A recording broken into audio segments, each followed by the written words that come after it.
여러분 안녕하십니까? 이 시간에는 성경적 종말론 제3강이 되겠습니다. 제3강은 예수님의 종말론입니다.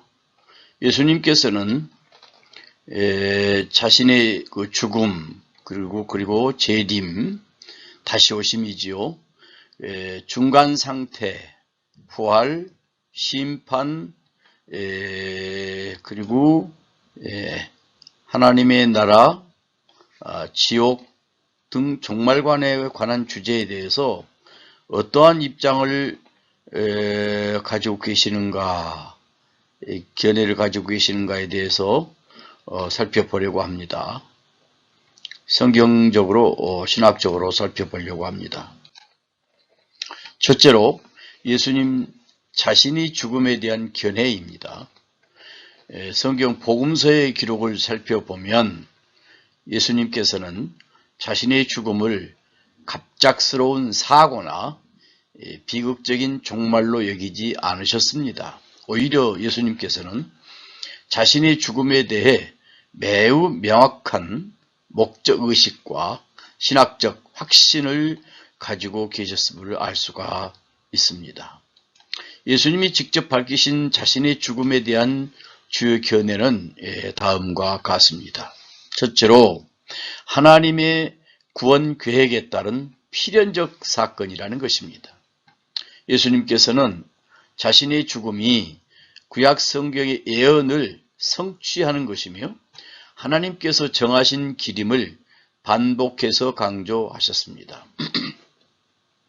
제자들에게 인자가 많은 고난을 받고 죽임을 당하고 제3일에 살아나야 할 것을 여러 차례 말씀하셨습니다.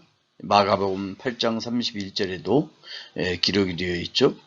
여기서 해야 한다라는 표현은 이것이 피할 수 없는 하나님의 필연성임을 나타내고 있는 것입니다.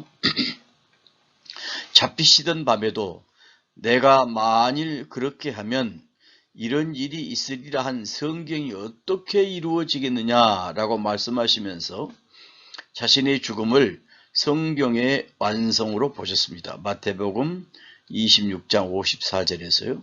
그래서 예수님께서는 성경의 성취, 그 다음에 자신의 순환의 예고를 통해서 이것이 하나님의 구원 계획, 인류를 위한 구원 계획에 따른 필연적 사건이라는 것이죠. 인류를 위한 대속물로서의 죽음입니다. 두 번째로는 예수님은 자신의 죽음을 타인을 위해 값을 치르는 행위로 정의하셨습니다. 랜섬이죠. 값을 치르는 행위. 대속적인 희생이라 그 말이에요. Atoning sacrifice. 여기 대속물은 랜섬이라고 그랬죠. 랜섬. 자기 목숨을 많은 사람의 대속물로 랜섬으로서 주려 하심이라 그 말이에요. 그래서 예수님의 죽으심을 대속적 희생, atoning sacrifice 그렇게 얘기하죠. 이는 노예를 해방시키기 위해서 지불하던 몸값의 개념을 빌려왔습니다. 랜섬이라는 것은 몸값이라 그 말, 몸값. 죄종 노릇하는 인간을 자유롭게 하기 위하여 자신의 생명을 대가로 지불한다 하는 뜻입니다. 그것이 대속물이라는 것이죠. 랜섬 대속물이라 그 말이에요. 새로운 언약을 맺는 희생제사가 되겠습니다. 최후의 만찬 자리에서 예수님은 자신의 죽음이 하나님과 인간 사이의 새로운 관계를 이루는 제사임을 밝혔습니다. 새 언약의 피라고 하죠.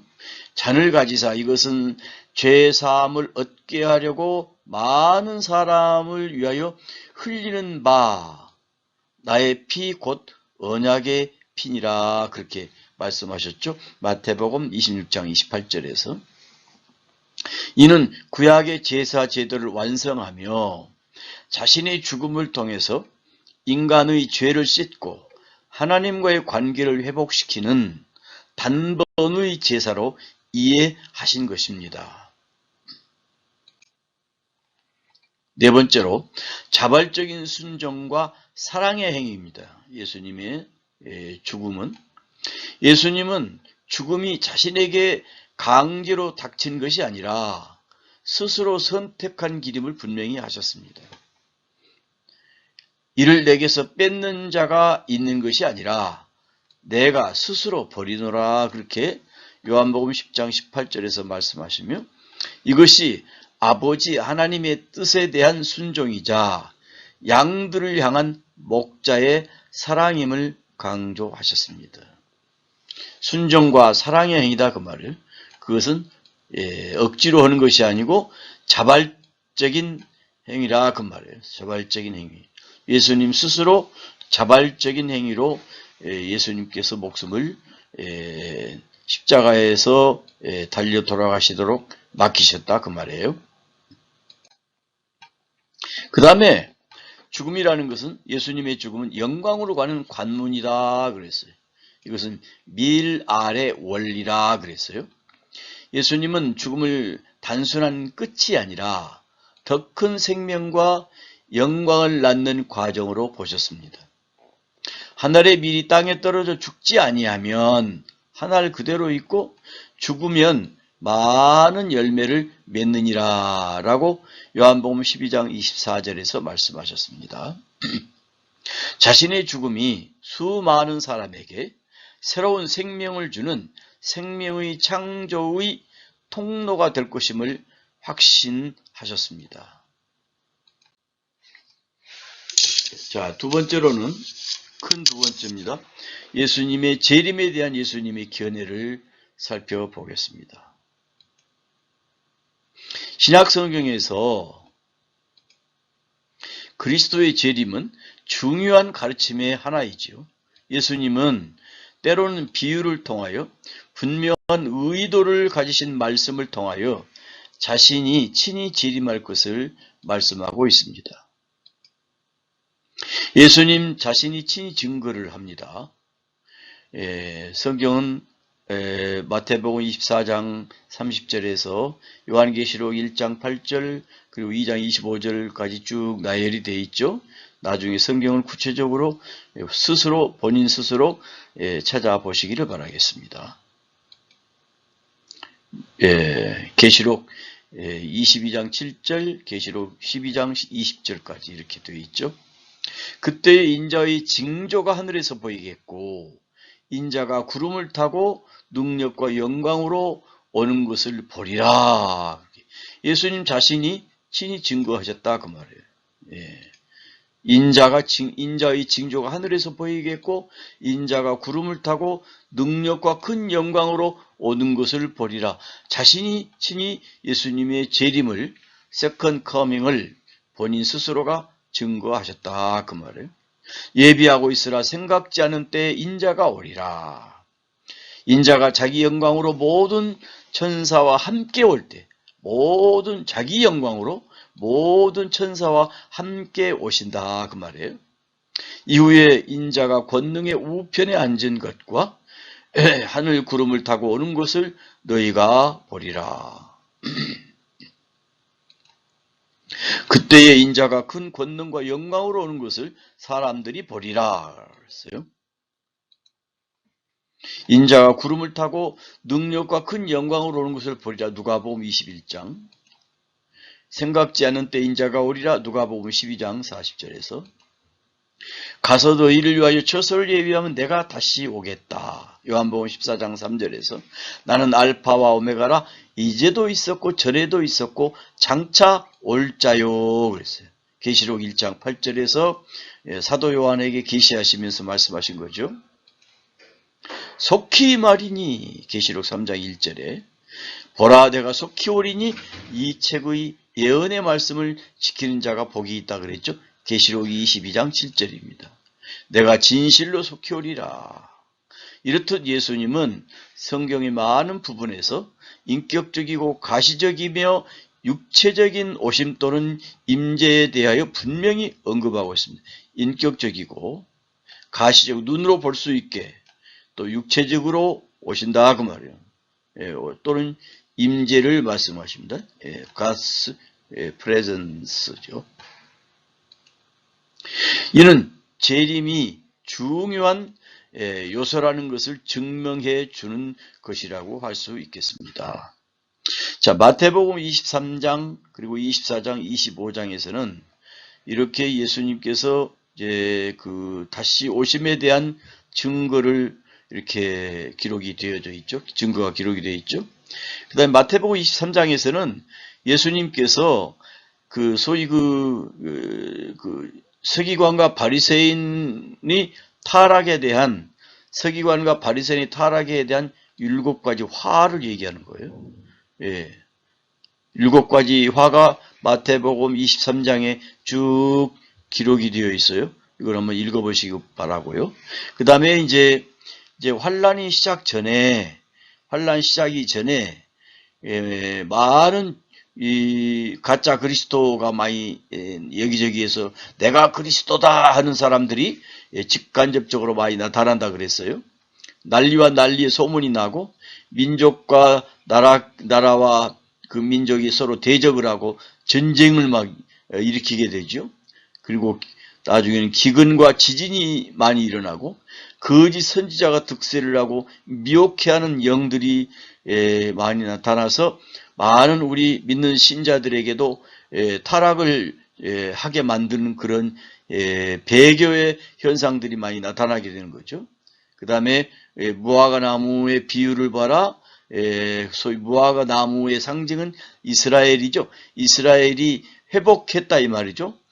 그래서 이것이 환란 직전에 나타난 여러 징조를 말씀하고 있습니다.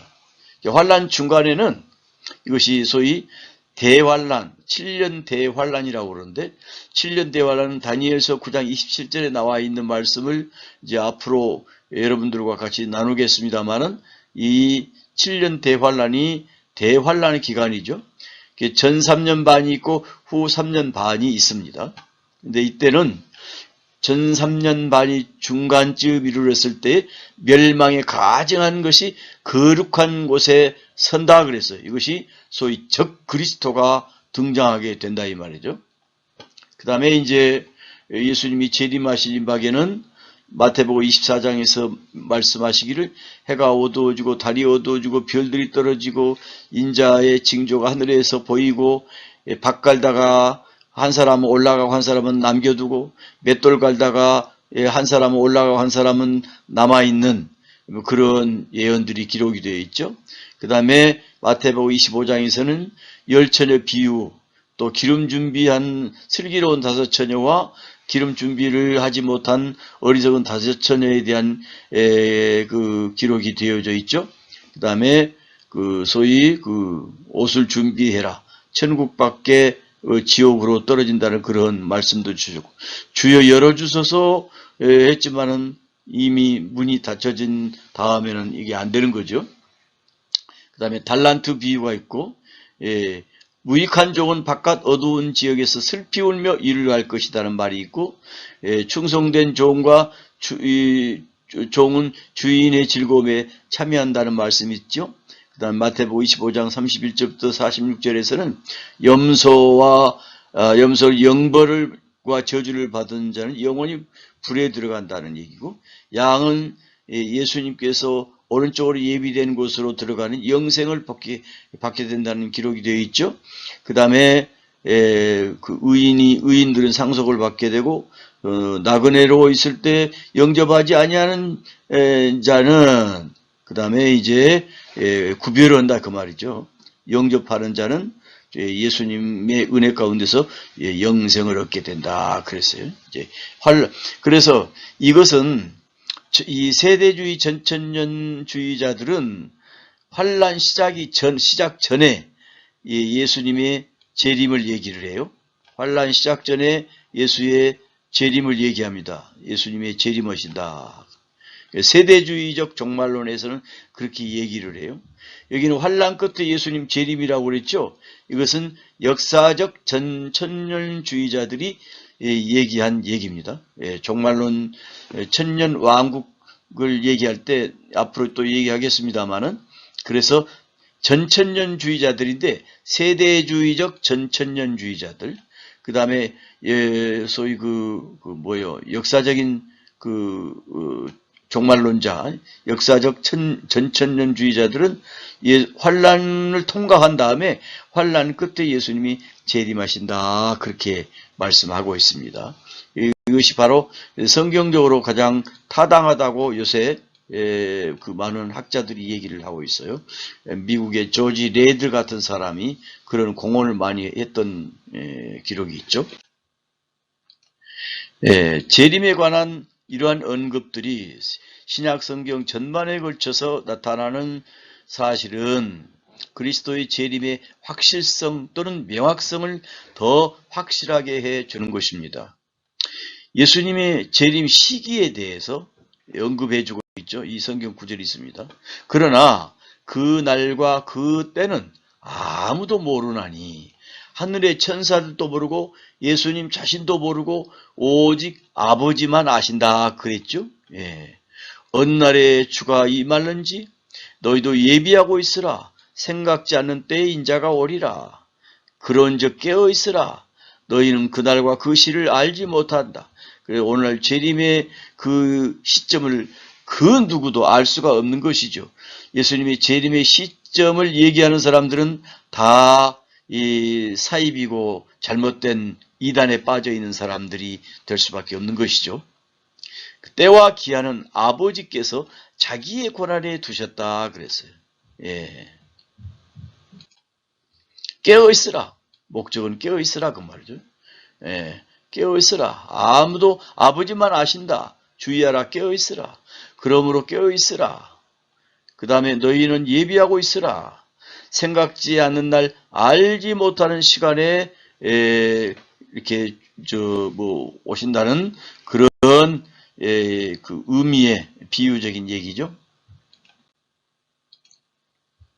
예수님은 재림의 정확한 때를 묻는 제자들에게 그러나 그날과 그때는 아무도 모르나니 하늘의 천사들도 아들도 모르고 오직 아버지만 아시느니라고 답변하셨습니다.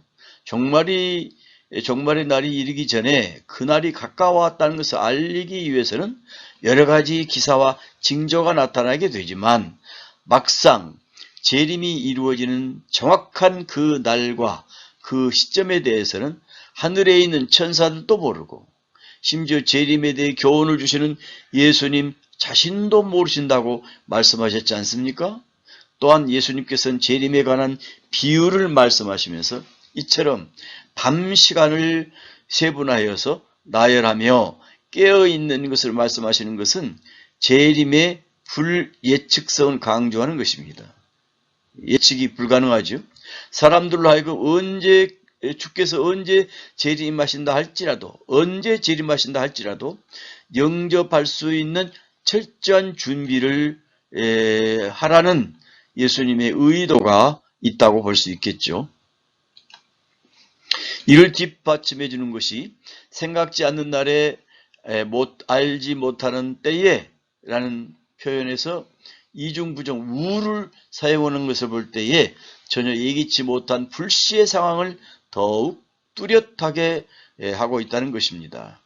그리고 마가복음 13장 33절에서 나오는 때라는 단어는 카이로스라는 헬라어 단어를 번역한 것인데 이 단어는 길이와 상관없이 단위 기간으로 구분된 시간이라면 그 어느 기간에 대해서든 적당한 때를 사용할 수 있다는 것입니다.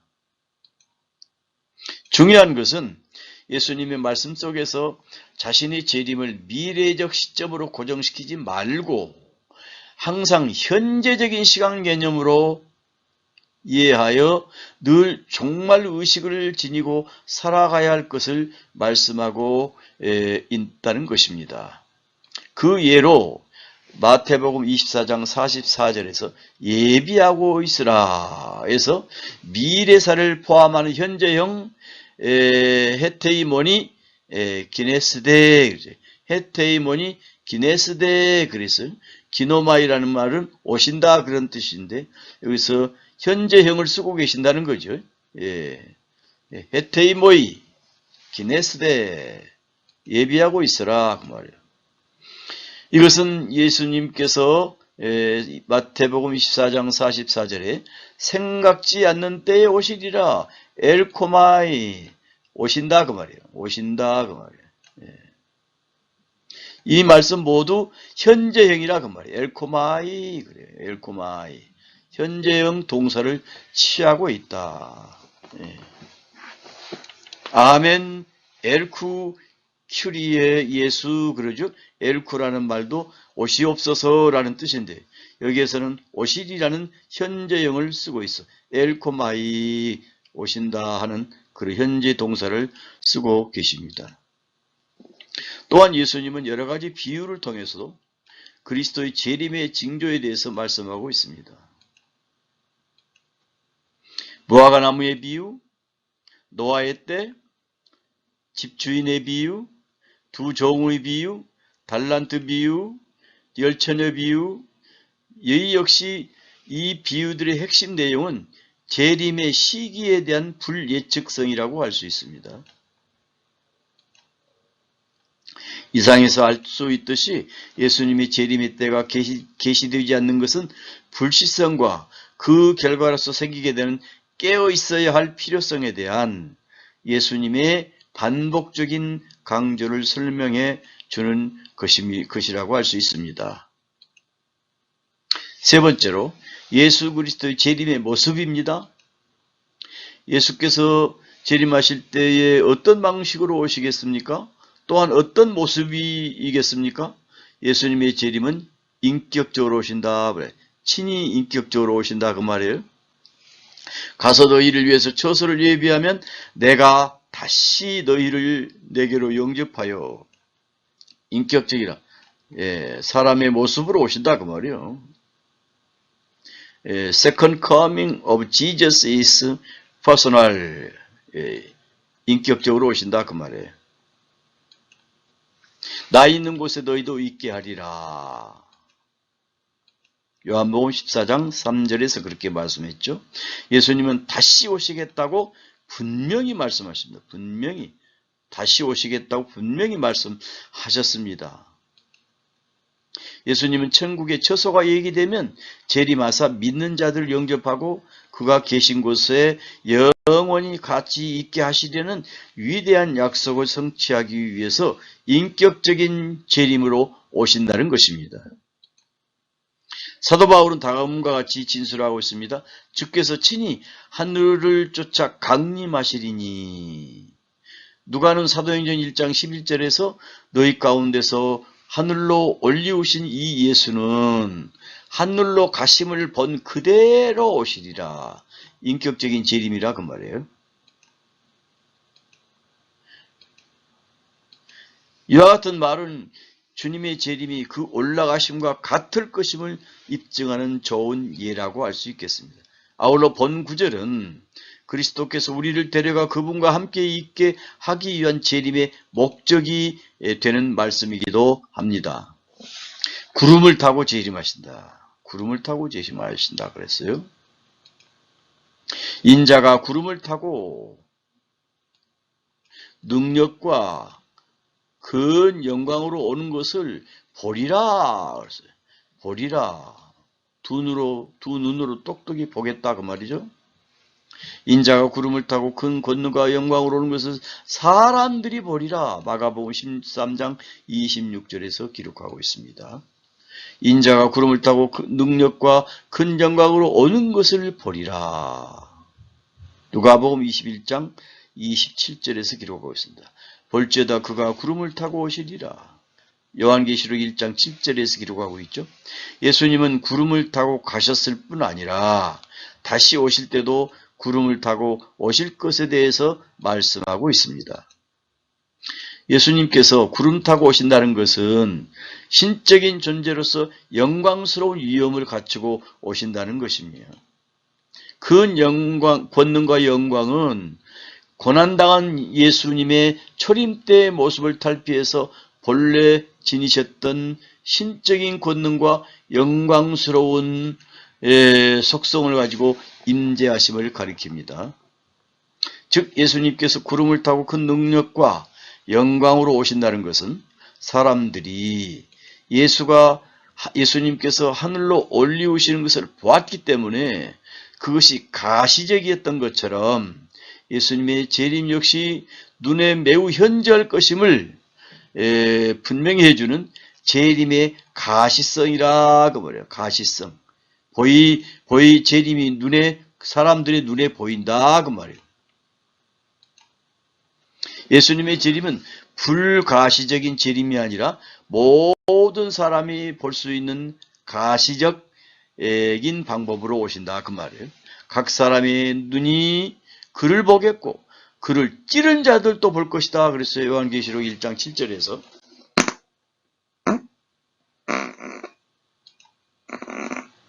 예수님께서는 어떻게 오시느냐 하면 도적같이 임하신다. 이런 비유의 말씀이죠. 주인이 도적이 어느 경점에 올 줄 알았다면 깨어 있었을 것 아니냐 이거죠. 집주인이 만일 도적이 어느 때 올 줄 알았으면 이거죠. 깨어 있어라 그 말이에요. 깨어 있어라. 도둑놈이 언제 예고하고 옵니까?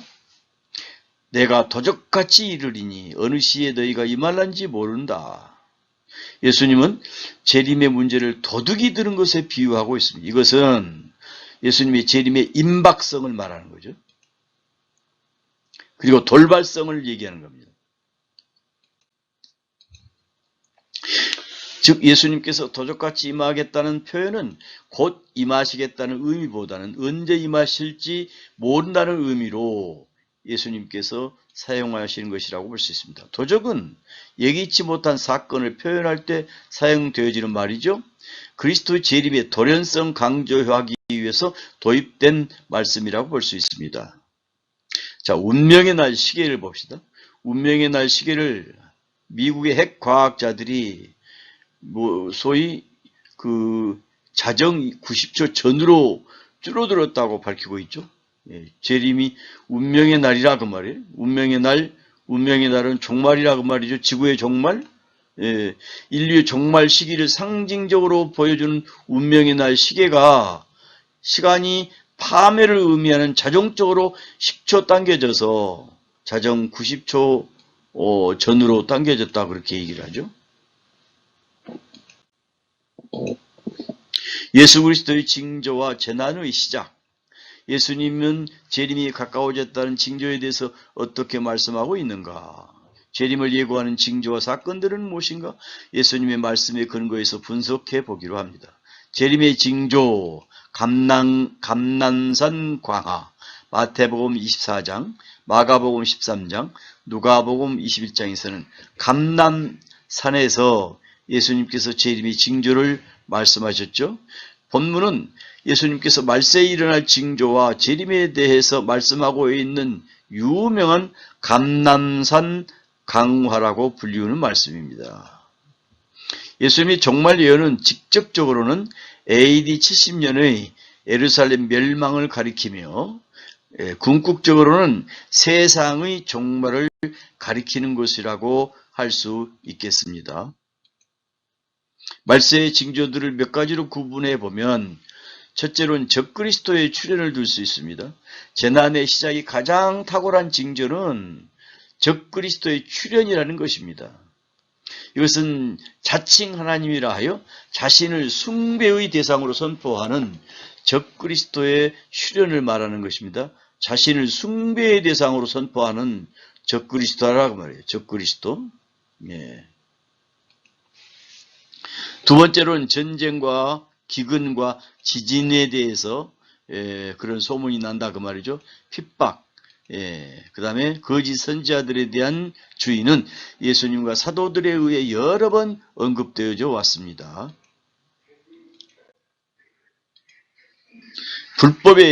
불법이 성행한다고 그랬죠. 사람의 사랑이 식어진다는 것이죠. 복음의 확산이 이루어지고 예수께서 종말의 징조로 보이신 것 가운데 마지막은 복음이 온 세상에 전파된다는 것인데 이는 예수님께서 종말의 끝 지점을 복음이 모든 민족에게 전파되는 때로 정하셨음을 알 수가 있습니다. 이는 전 세계 모든 사람이 성도가 되는 때를 가리킨다는 의미가 아니라 단지 이들에게 복음의 기회가 주어진다는 뜻일 것입니다. 이상에서 언급된 것들이 예수님께서 재림의 징조에 대해서 친히 말씀하신 것입니다. 멸망의 임박성과 긴박성, 밭에 있는 자는 뒤를 돌이키지 말지어다. 팔레스타인은 낮밤의 일교차가 심해서 농부들이 낮 동안 일할 때는 더위 때문에 겉옷을 입지 아니하고 집에 두고 오거나 가까운 곳에 벗어두는 것이 보통입니다. 그러나 본절은 상황이 너무 급박해서 추위가 엄습하는 밤에는 반드시 필요한 겉옷조차 가지러 갈 여유 없이 도망해야 된다는 긴박성을 보여주고 있는 얘기죠. 그날에는 아이 뵌 자들과 젖 먹이는 자들에게 화가 있으리로다 라고 말씀하십니다. 이 말은 임산부와 젖 먹이는 자는 환난 중에 빨리 피신하지 못하는 처지이므로 화를 당하게 될 것이라는 형벌의 처절함과 심판의 돌발성이 암시되어 있는 말씀이라고 볼 수가 있습니다. 다시 말해서 그들의 고통이 남을 돌볼 만큼 여유있게 대처할 만한 것이 못되기에 미리미리 종말의 때에 대비하여야 된다는 의미가 포함된 것이라고 할 수 있습니다. 주님은 무슨 의도로 종말의 때에 성도들이 취해야 할 태도와 택한 백성을 위해서 환난을 감하실 것이라는 사실을 말씀하고 있는 것일까요?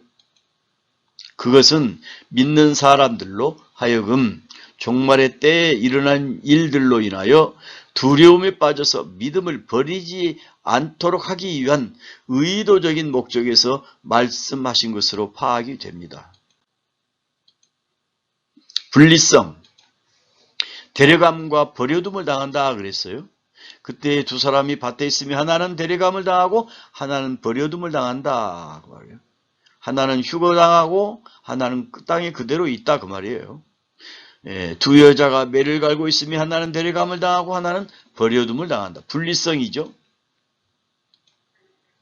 내가 너희에게 이르노니 그 밤에 두 남자가 한 자리에 누워 있으면 하나는 데려감을 당하고 하나는 버려둠을 당할 것이요. 두 여자가 함께 매를 갈고 있으면 하나는 데려감을 당하고 하나는 버려둠을 당할 것이니라. 본 구절은 예수님의 즉각적인 재림으로 생기는 분리에 관해서 언급하고 있습니다. 두 사람 모두 같은 공간과 시간을 공유하면서 동일한 일에 종사하지만 두 사람의 영적인 상태는 정반대의 상태였기 때문에 한 사람은 데려감을 당하고 한 사람은 남겨진다는 것입니다. 이 비유는 심판의 돌발성과 구원의 차별성 및 엄격성을 말해주는 것이며 이 땅에 구원받을 사람과 구원받지 못할 사람들이 분명히 존재함을 가르쳐주는 것임을 알 수가 있습니다. 결론적으로 재림 때 알곡과 가라지가 구분되듯이 최종적으로 분리가 생긴다는 얘기입니다. 달리 표현하자면 그리스도가 재림하심으로 나타나는 재림의 결과성을 말해주는 것이라고도 할 수 있습니다. 그 다음에는 이제 세 번째로 예수님께서 가르치신 중간 상태라 그 말이에요. 예수께서 가르치신 중간 상태, 즉 죽음 이후 부활 전까지 영원히 머무는 영역에 대한 견해는 당대 유대교의 수월 개념을 재해석하면서도 하나님과 개인적이고 즉각적인 관계를 강조하는 특징이 있습니다. 낙원, 즉각적인 안식과 교제를 말하는 거죠. 예수님은 죽음 직후 믿는 자들이 도달하는 상태를 잠드는 것 이상의 의식적인 복락으로 묘사하셨습니다. 의식적인 복락으로 묘사하셨어요. 오늘 내가 나와 함께 낙원에 있으리라 우편 강도에게 얘기했죠. 신학적인 해석을 보면 오늘은 죽음과 낙원 입성 사이에 긴 공백이나 수면 상태가 없음을 말해주는 거죠. 예. 그래서 중간태라는 없다 그 말이 예수님이 말씀하시는 것은 낙원은 하나님과 함께하는 기쁨의 장소를 의미하며 중간 상태가 단순히 대기하는 곳이 아니라 주님이 함께하는 친밀한 교제의 상태임을 보여줍니다. 아브라함의 품이라고 그랬죠. 보응과 반전입니다. 예수님은 비유를 통해 죽음 이후 의인과 악인의 처소가 극명하게 나누임을 가르치고 있습니다. 부자와 나사로 얘기에서 나오죠. 거지가 죽어서 천사들에게 받들려 아브라함의 품에 들어가고 부자도 죽음에 장사되어 그는 음부에서 고통 중에 있더라. 그 말씀. 예. 신학적 해석. 아브라함의 품은 유대적 배경에서 의인이 누리는 최고의 안식을 상징합니다. 그러니까 즉각적으로 아브라함 품에 안겠다 그 말이에요. 의식의 지속. 죽은 후에도 나사로와 부자는 자신의 상태를 인식하고 고통이나 안위를 느끼고 있어요. 돌이킬 수 없는 간격이 있다 그 말이에요. 중간 상태에서 두 영역 사이에는 큰 구렁텅이가 있어서 왕래가 불가능하며 이 땅에서의 삶이 사후 상태를 짓는다는 보응의 원리를 강조합니다. 이 땅에서의 삶이 죽은 다음의 상태를 결정한다 그 말이에요. 예수 잘 믿으면 아브라함 품, 낙원, 천국에 이르고 그렇지 않으면 음부에 지옥에 매몰된다 그 말입니다. 잠자는 것에 대해서 예수님 말씀하십니다. 예수님의 가르침은 뭔가요? 부활을 전제로 한 일시성. 예수님은 죽음을 자주 잠자는 것으로 표현하셨는데 이는 중간 상태의 일시성과 깨어날 희망을 내포합니다. 일시성. 부활 직전까지죠. 예수님은 나사로의 죽음에 대해서 우리 친구 나사로가 잠들었도다 그랬어요. 그러나 내가 깨우러 가노라 그렇게 말씀하셨습니다. 신학적 해석. 이는 영원 멸절이나 영원 수면설을 지지하는 것이 아니라 죽음이 마지막이 아니며 부활의 권능 앞에 무력하다는 종말론적 승리를 선언하는 것입니다. 중간 상태는 최종의 목적지가 아니라 부활이라는 완성을 향한 과정입니다. 신학적 핵심 요약. 예수님의 견해를 종합하면 세 가지 핵심 원리가 도출됩니다. 연속성. 죽음이 인격 소멸을 의미하지 않으며 이 땅에서의 신앙적 관계가 사회에도 지속된다 그 말이에요. 신앙적 관계가 사회에도 지속이 된다 그 말이에요. 즉각성. 신자는 죽음과 동시에 그리스도와 함께 복된 상태로 들어간다 그 말이에요. 중간 상태에 머무르지 않는다 그 말이에요. 기독론적 중심. 중간 상태의 핵심은 장소의 개념보다 예수님과 함께 있느냐는 관계의 개념에 있습니다. 그 다음에 이제 네 번째로 예수님의 부활론입니다. 예수님께서 부활은 단순히 죽었다가 다시 살아나는 소생을 넘어서 새로운 피조물로 거듭나는 종말론적 승리의 핵심입니다. 예수님은 부활을 추상적인 교리가 아닌 자신과 결합된 자들이 누릴 실제적이고 필연적인 사건으로 선포하셨습니다. 기독론적 선언입니다. 내가 곧 부활이요 생명이다. 예수님 부활을 먼 미래에 일어날 막연한 사건으로 보시지 아니하고 자기 자신과 동일시하셨습니다. 나는 부활이요 생명이니 나를 믿는 자는 죽어도 살겠고 살아서 나를 믿는 자는 영원히 죽지 아니하리니라고 말씀하셨죠. 신학적 분석. 유대인들은 보통 세상 끝날에 있을 보편적 부활만을 믿었습니다만 예수님의 부활은 지금 현재 자신의 인격과 사역 아래 현존하고 있음을 선포하셨습니다. 부활은 예수님과 연합을 통해서 지금 여기 Here and Now에서 시작되는 생명의 사건입니다. 부활이라는 것이 예수님과 연합을 통해서 지금 여기에서 시작된다 그 말이죠. 항상 신앙은 현재성이 중요합니다. 변증적 논리입니다. 하나님은 산자의 하나님이시죠. 당시 부활을 부인하던 사두개인들은 부활을 부정한 사람들입니다. 사두개인들과 논쟁에서 예수님 구약 성경을 근거로 부활의 당위성을 입증하셨습니다. 마태복음 22장 31절부터 32절에서 죽은 자의 부활을 논할진대 하나님이 이르시되 나는 아브라함의 하나님이요 이삭의 하나님이요 야곱의 하나님이로라 하신 것을 읽어보지 못하였느냐? 하나님은 죽은 자의 하나님이 아니요 산자의 하나님이시니라 라고 말씀하셨습니다.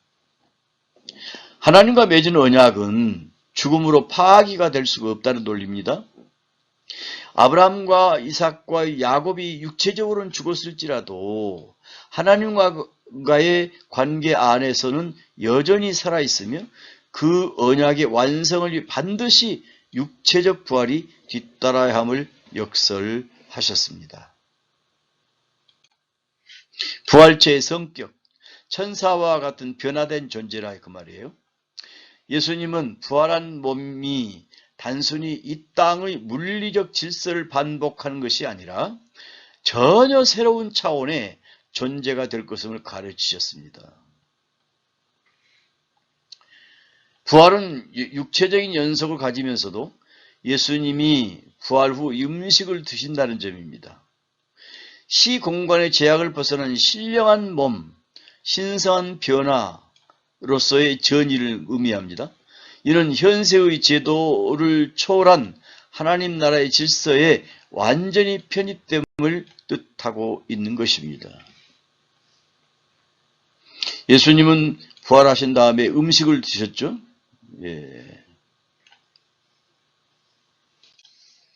신학적 요약 및 결론. 예수님이 가지신 부활에 대한 견해는 다음과 같이 요약이 됩니다.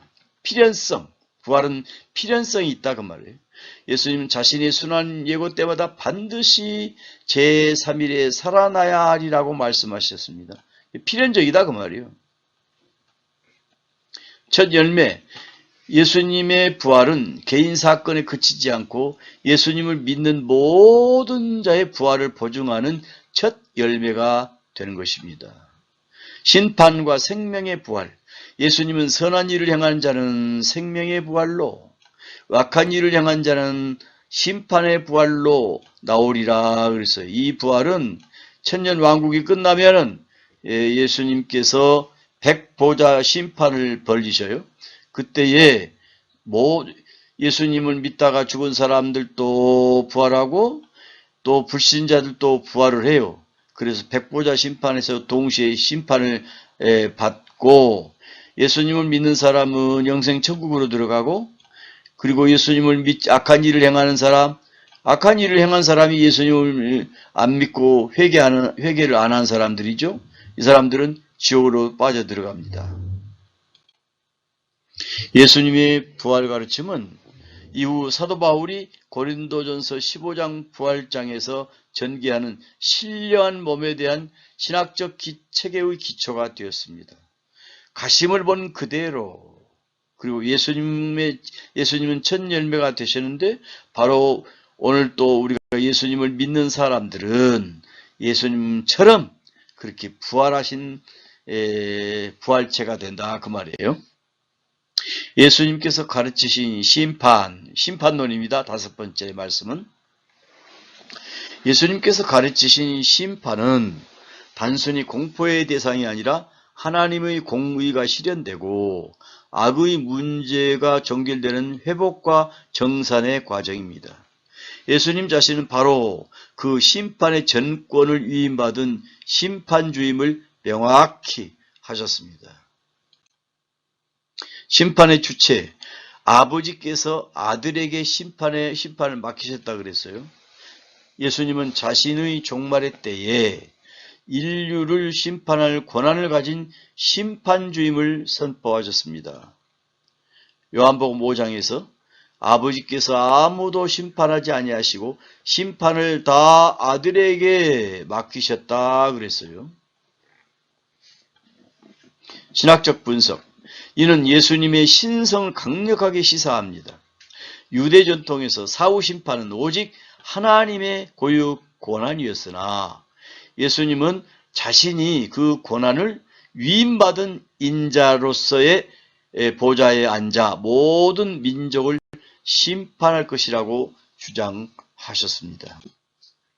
심판의 기준, 지극히 작은 자 하나에게 한 것이 바로 예수님께 하신 것이라 그랬죠.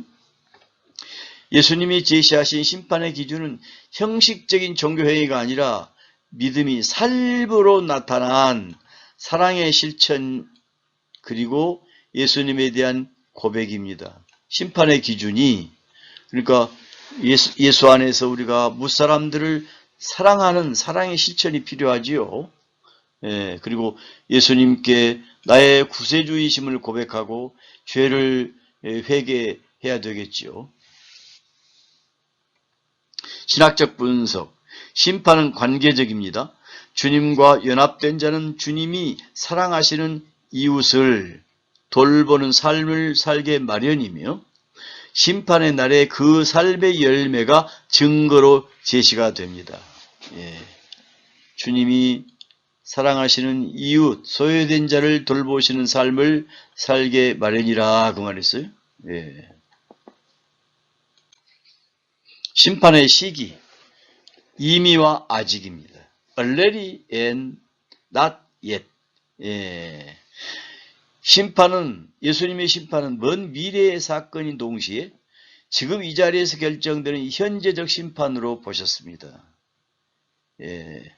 현재도 예수님이 우리를 판단하실 때 쓸만하면은 하나님 은혜를 주시고 그리고 복을 내려 주시지요. 현재적인 심판이라 그 말이에요. 구원의 은총 속에서.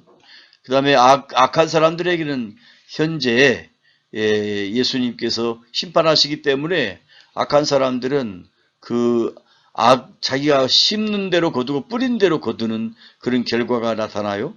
그러니까 선하게 살아야 됩니다. 심판을 먼 미래의 사건, 종말론적인 심판도 있지만 현재적인 심판도 있다 그 말이에요. 그를 믿는 자는 심판을 받지 아니하는 것이요 믿지 아니하는 자는 하나님의 독생자 이름을 믿지 아니하므로 벌써 심판을 받은 것이라. 이것은 현재적인 심판에 대한 얘기죠.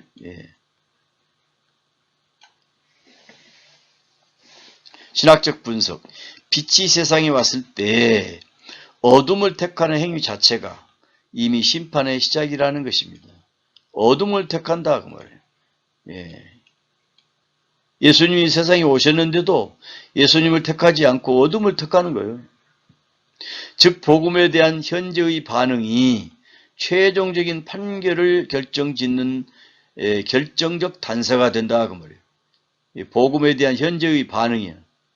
복음을 들었으면 아멘 주 예수님 감사합니다 하고 나의 허물과 죄를 용서해 주세요. 예수님 저를 불쌍히 여겨 주세요. 이렇게 예수님에게 반응을 보여야 돼요. 심판의 결과 영벌과 영생의 분리가 나타나요. 예수님은 심판이 단지 권고에 그치는 것이 아니라 인류를 두 분류로 영원히 갈라놓는 최종적인 분리임을 강조하고 있습니다. 가라지 비유에서 나타나지요. 신학적 분석. 예수님은 지옥의 고통과 천국의 영광을 매우 실제적으로 묘사하셨습니다. 이는 인간의 자유의지에 따른 선택이 영원한 무게를 지니고 있음을 경고하시는 것입니다. 그러니까 자유의 의지를 가지고 인간이 올바른 선택을 해야 돼요. 선택. 예수님을 선택할 것이냐? To be or not to be, that's the question. 선택이에요, 선택. 삶을 선택할 것이냐?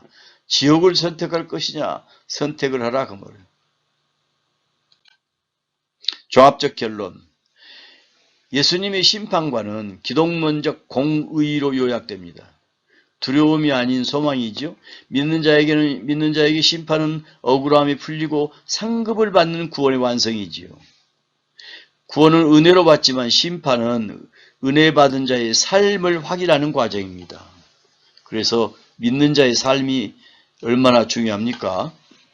심판에 대한 예수님의 수많은 경고는 멸망시키기 위함이 아니라 한 사람이라도 더 회개하고 생명의 길로 돌아서게 하려는 강력한 초대입니다. 예수님의 심판에 대한 가르침은 흔히 무서운 하나님으로 오해받기도 하지만 신학적으로는 악이 승리하게 두지 않으시는 하나님의 사랑의 그 뿌리를 두고 있습니다.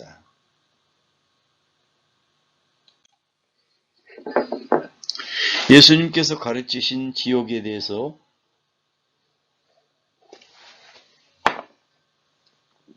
살펴보겠습니다.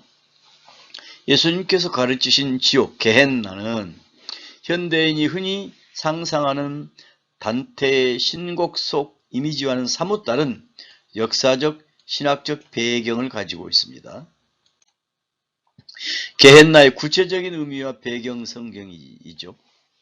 번역본에서 지옥으로 번역되는 단어 중 예수님이 가장 자주 사용하신 히브리어 게헨넘에서 유래한 게헨나입니다. 게헨나. 게헨나는 역사적인 장소입니다. 흰놈의 골짜기 게헨나는 예루살렘 남쪽에 실제로 존재했던 흰놈의 아들 골짜기를 말합니다. 구약시대 이곳은 몰록 귀신에게 어린아이를 불태워서 바치던 가증한 우상숭배의 장소였습니다. 그리고 이곳은 쓰레기 소각장이 있는 곳입니다. 예수님 당시에는 예루살렘의 오물과 동물의 사체, 범죄자의 시신을 처리하는 쓰레기 하차장이었습니다. 하차장. 위생을 위해 불이 끊이지 않았고 구더기가 들끓었습니다.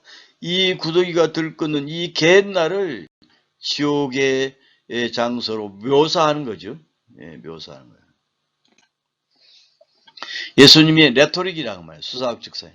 청중들이 눈으로 보고 냄새 맡을 수 있었던 이 끔찍한 장소를 빌려서 하나님의 통치에서 배제된 자들이 겪어될 궁극적인 소외와 파멸을 시각적으로 시각화하셨다 그 말이에요. 게헨나를 봐라. 바로 지옥이 그와 같은 곳이란다 하는 말씀이겠죠. 마가복음 9장 48절에 거기에는 지렁이도 죽지 않고 불도 꺼지지 아니하니라 그랬어요. 오늘날 현대신학에서 심판과 지옥에 대한 해석을 봅시다. 현대신학은 지옥을 물리적인 장소로만 보기보다 하나님과의 관계성 상태로 해석하는 경향이 강합니다. 첫째로 관계적인 격리예요. 예수님과 우리는 가까워져야 되잖아요. 그런데 이게 단절이 됐다는 것은 이 관계가 끊어진다는 것은 얼마나 큰 위험한 현상이겠습니까? 하나님과 오늘 우리가 예수님의 십자가를 통해서 연결이 되어 있어야 돼요. 연결이. 지옥은 하나님이 고통을 가하는 지하 감옥이 아니라 인간 스스로 하나님을 거부한 결과로 발생하는 절대적인 고독이지요. 지옥은 고독의 장소잖아요. 고독의 장소. 이거 천국이고, 천국은 예수님과 하나님이 함께 계시고, 지옥은 마귀 귀신들이 득세하는 곳이잖아요. 얼마나 힘들고 고통스러운 곳이에요. 자, C.S. 루이스의 견해를 봅시다. 지옥의 문은 안쪽에서 잠겨져 있다. 지옥에 한번 빠져버리면 못 나오는 거예요. 못 나오는 거예요. 한번 안쪽에서 잠겨져 있기 때문에 못 나오는 거예요. 그래서 살아서 예수님을 믿어야 돼요. 생존에 있을 때 예수님을 믿어야 돼요. 하나님이 거두시는 것이 아니라 인간이 끝까지 자기 중심성을 고집하며 하나님을 거부할 때 발생하는 상태가 곧 지옥이라 그 말이에요. 내 속에 예수님이 계시지 않으면 사실은 내 속에 악이 가득 차 있어요. 예. 그래서 불평과 불만, 또 비아냥거림, 부정적인 사고방식, 그냥 그 짜증, 분노, 그냥 남을 비난하는 그런 남을 헐뜯는 그런 경향, 얼마나 이 괴로운 그 모습이겠어요. 그것이 바로 지옥이라 그 말이에요. 하나님과 교제가 단절되는 것이 얼마나 고독스러운 일이겠습니까? 멸절론을 봅시다. 내용, 영원한 형벌이 영원히 고통받는 상태가 아니라 영원히 존재가 사라지는 것을 의미한다는 견해이죠. 근거, 불에 태워서 없애는 성질이 있습니다. 사랑이 하나님이 피조물을 영원히 고통 속에 두기보다 생명의 근원인 하나님을 거부한 사람들이 결국 존재적 소멸에 이르게 된다는 것이로, 그죠? 존 스타트 등 복음주의 신학자 중 일부가 이걸 지지하고 있습니다. 만유회복설. 결국 하나님의 사랑이 모든 심판을 이기고 모든 만물을 회복시킬 것이라는 희망적인 관점이죠. 예. 희망의 관점이지만 그가 회개하지 않으면 이 심판을 벗어날 수가 없지요. 회개를 해야 합니다. 심판과 지옥의 고통은 멸망을 위한 것이 아니라 정금처럼 단련하기 위한 정화, 피오리피케이션이라고 그러죠. 이해하기도 합니다. 그러니까 우리가 심판과 지옥을 그 고통을 모면하기 위해서는 회개를 해야 되겠죠. 정화가 필요해요. 정화, 심령적 정화, 카타르시스. 회개하면 정화가 되는 거죠. 심령의 정화가 돼요. 칼 바르트, 위리겐 몰트만 등의 사상적 흐름과 연결해서 그렇게 인류를 단련하기 위해서 정화의 과정으로 이제 이해하면서 만유가 회복이 된다, 그렇게 얘기를 했다는 거예요. 신학자의 해석들입니다. 요약 및 신학적 통찰. 예수님이 지옥을 말씀하신 본질적인 의도는 사후 세계에 대한 공포 정치가 아니었다. 윤리적인 경각심을 불러일으킨 것이다. 현재 삶에서 가난하고 소외된 자를 외면하거나 불의를 행하는 것이 얼마나 심각한 영적 파멸을 가져오는지를 경고하고 있습니다. 선택의 엄중함, 인간의 자유의지는 영원한 무게를 지니며 하나님은 인간의 선택을 존중하신다는 점을 시사합니다. 선택. 그런데 선택을 잘 해야지요. 자유의 의지가 있다고 해서 하나님을 선택하지 않으면 안 된다 이게요. 인간의 선택을 존중하시긴 하는데 나중에는 이제 심판 선택을 잘못하면은 예수님을 선택하지 않으면 결국은 심판이죠. 심판. 지옥이죠. 은혜를 강조하는 것입니다. 지옥의 실제는 역설적으로 우리를 향한 하나님의 구원과 은혜가 얼마나 큰지를 극명하게 보여주는 배경이 되는 것이죠. 지옥의 실제를 우리가 무시해서는 안 됩니다. 성경에 예수님이 직접 지옥의 실제를 얘기하셨잖아요. 부자와 나사로의 얘기에서도 부자는 음부에 가 있다고 하잖아요. 음부가 어두운 곳 지옥이나 마찬가지죠. 예수님의 심판론은 하나님 나라에 합당한 삶으로 초대가 됩니다. 그러니까 심판이 있으니까 정신 차리라. 하나님의 백성으로서 합당한 삶을 살아라. 이런 말씀이겠죠. 예수 그리스도의 메시지에서 천국, 하나님의 나라에 대한 얘기입니다. 마지막 7번째가 됩니다. 예수 그리스도의 메시지에서 하나님 나라는 단순한 부속 주제가 아니라 그분의 공생사역 전체를 관통하는 핵심적인 주제입니다. 예수님은 하나님 나라를 사후에 가는 장소로만 한정시키지 않으시고 하나님의 통치가 역동적으로 임하는 사건으로 선포하셨습니다. 그러니까 사후에 가는 장소로만 국하지 않으셨어요. 어둠의 세력이 쫓겨나면, 귀신이 떠나가는 그런 현상이 나타나면 하나님 나라가 우리 안에 있다고 그랬잖아요. 이미 너희에게 임하였느니라 그러셨잖아요. 예수님은 하나님 나라가 미래의 어느 시점에 갑자기 나타나는 것만이 아니라 자신의 사역과 인격 안에서 이미 시작됐다고 가르치셨습니다. 또 여기 있다 저기 있다도 못하리니 하나님 나라는 너희 안에 있다. 우리 중심에 있다 그 말이에요. 하나님이 성령을 힘입어 귀신을 쫓아내는 것이면 하나님의 나라가 이미 너희에게 임하였느니라 그랬어요. 예. 이를 현재적인 종말론이라고 얘기합니다. 예수님이 질병을 고치고 귀신을 쫓아내며 죄인을 용서하시는 모든 행위는 사탄의 통치가 물러가고 하나님의 왕권이 회복이 되는 하나님 나라의 침투를 의미합니다.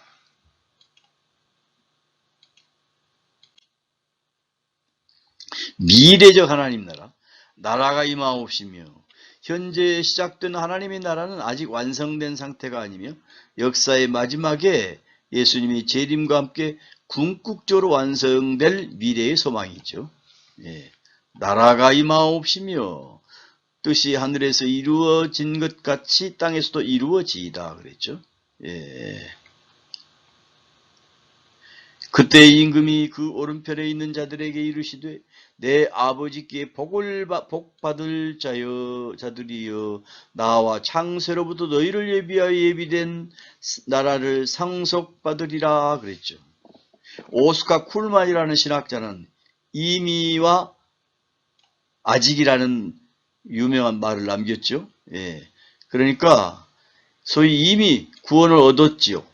그러나 아직은 완성된 건 아니죠. 성도는 이미 임한 하나님 나라를 누리지만 동시에 그 나라의 완전한 현현을 기다리는 존재라 그 말이에요. 예.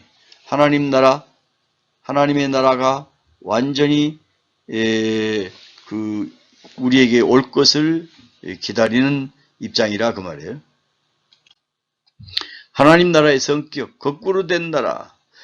예수님은 하나님 나라의 가치관이 세상 권력 구조와는 완전히 반대임을 가르치셨습니다.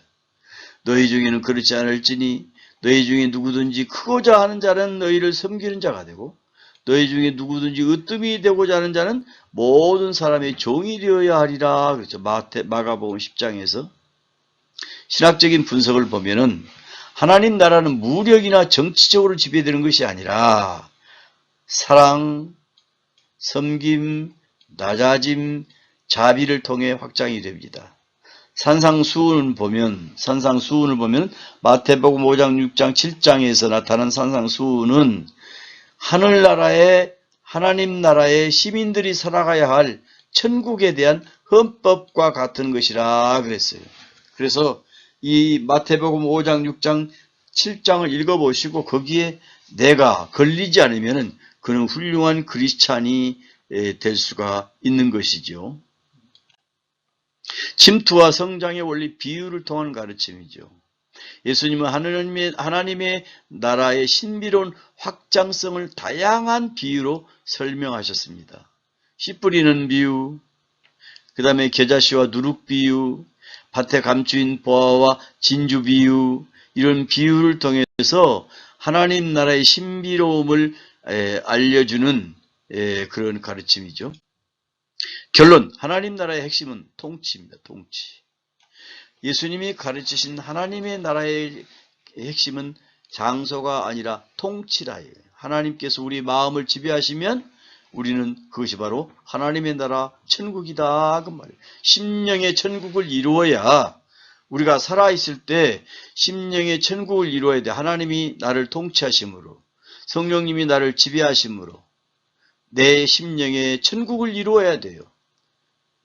그래서 기뻐 뛰며 춤을 추며 할렐루야 영광의 찬송 부르고 그리고 내 안에 하나님의 나라 천국이 있어야 돼. 내 마음속에.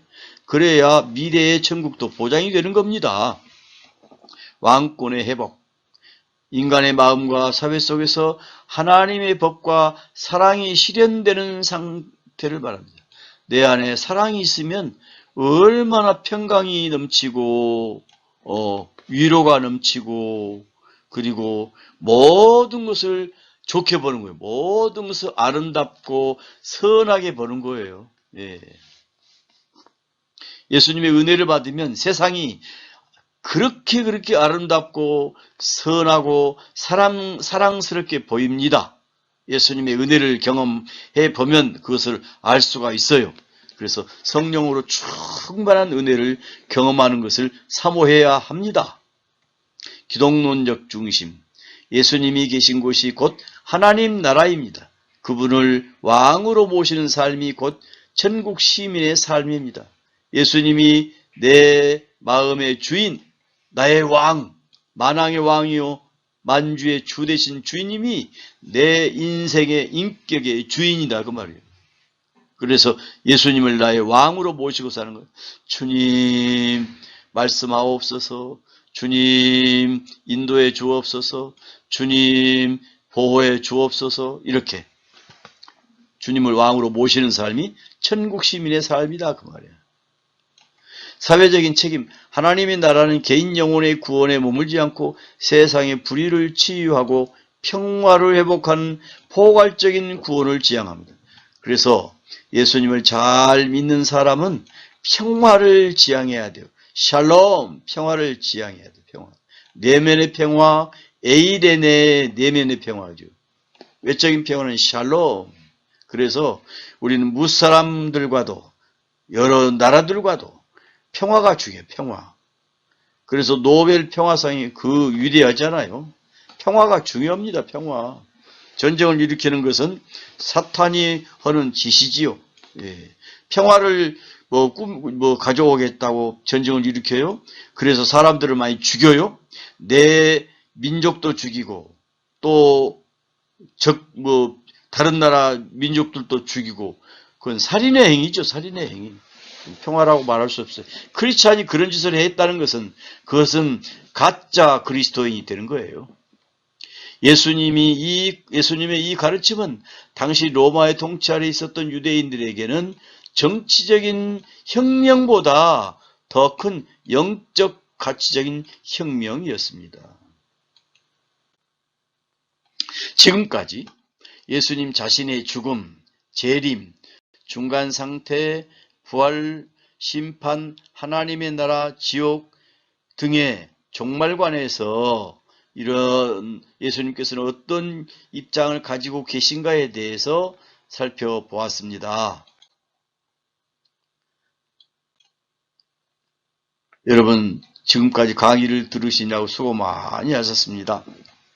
마라나다, 아멘, 엘쿠, 큐리에, 예수. 아멘, 주 예수여 오시옵소서. 다음 시간에 뵙겠습니다. 안녕히 계십시오.